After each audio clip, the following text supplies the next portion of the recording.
Ladies and gentlemen, welcome back to another video where I'm too lazy to turn on my camera, but it's still a benefit to you because you get to hear my soothing voice. And I think just for that, you should subscribe to the channel. We've seen throughout the entire election season, insults get thrown. And for some reason, everybody wants to get on stage or get on social media and say, we all need to tone down all this hateful rhetoric as every side continues to spew hateful rhetoric. And one of the last insults thrown before we got the final vote was that Trump supporters were garbage. And I'm not gonna hold anybody's hand. I'm gonna say words are words. If you're truly offended, I think you need to check your paper trail because I'm pretty certain you've insulted somebody in your entire life of you being on this earth. Don't say you haven't because I'm not gonna believe you. And I just chalked it up to that. People doing what they've been doing the entire year, throwing out insults and papering it with, hopefully you vote for my side, and we all know the end result. But one man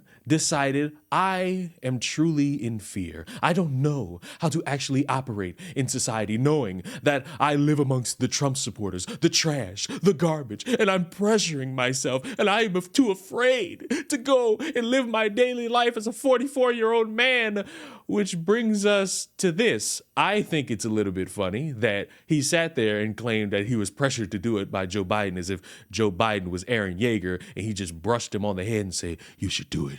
You should make sure that they all go because they're going to make you a slave. They're going to ship you back to Haiti. They're going to make sure that you eat nothing but bamboo and grass and sand for the rest of your life. And you don't want to do it. So you must start stabbing a bunch of people. And maybe in his mind, he thinks that's going to help him get out on bail, which it won't. And I do love the idea that he thinks that he's going to somehow make it to Canada. According to court papers, Aoum said the attack was unprovoked and racially and politically motivated. In court today, he asked if Vegan had died. Aoum was arrested after a 40-mile high-speed chase that went north of Grand Forks. During his hearing today, Aoum said he wants to go to Canada before he makes more problems.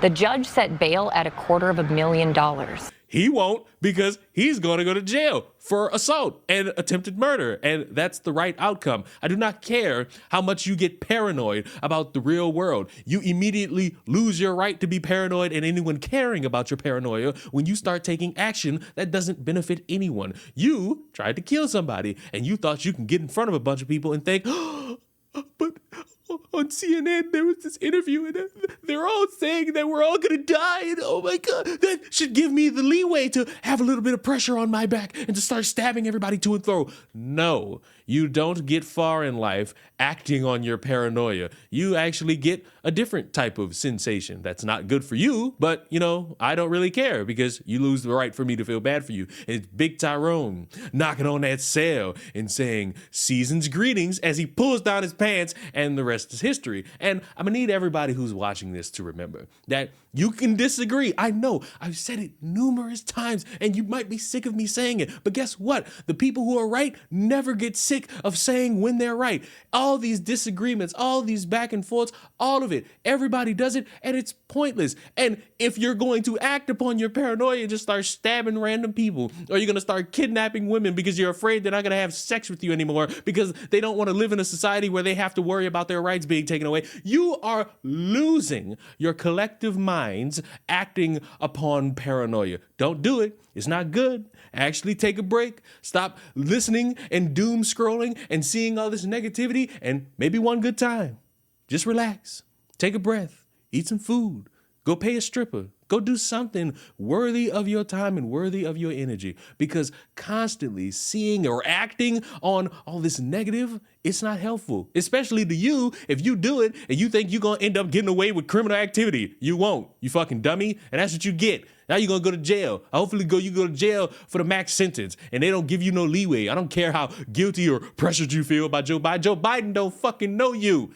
Kamala don't know you. Trump don't know you. Trump not knocking on your door and be like, well, you did this, now I'll pardon you. No, you fucking moron. And if you thought after raising your eyebrow at the entire stupidity of that part of a video, oh, we're not done, because while being peer pressured by Joe Biden secretly from miles away is something stupid, you also have someone in Seattle who murdered their father over the lights in the house. Now, what does this have to do with the confines of anything regarding the election and anything said by any of the people that participated in the fight to be the president? Well, a woman in Seattle was charged with first-degree murder after she killed her father with an ice axe for refusing to shut off lights in the house. She also told police that she had been in a highly emotional state due to the election and felt that there was something important about election day. Ah, yes, because the future of humanity is on the line, and while you're going through the crippling loss and depression of potentially cutting off your hair like multiple women are doing right now because Kamala didn't win, you turn to your father and you all start bickering about lights and you decide,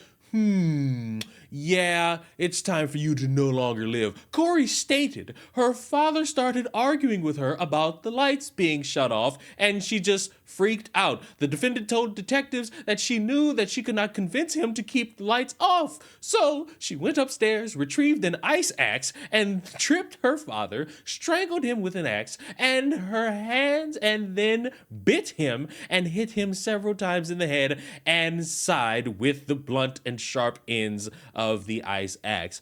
Personally, and oftentimes I'm a little bit controversial. Some people like to say that I'm a little bit too mean to people who absolutely deserve it.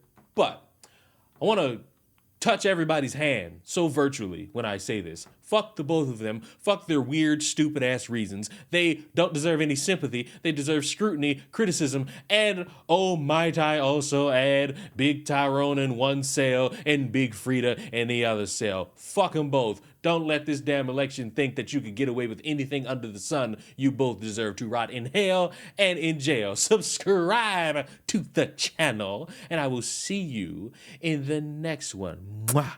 Goodbye.